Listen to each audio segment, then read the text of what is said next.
Hey there friends, I'm back again with a new tutorial video. In this video, I will teach you how to delete a page in Google Docs.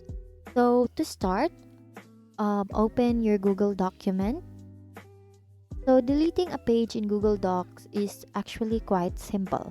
Whether it's an extra blank page or a page you no longer need, here's what you need to do.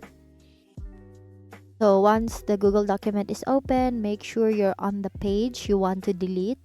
For example, here I want to delete this second page. All you have to do is to highlight the text, all the text on your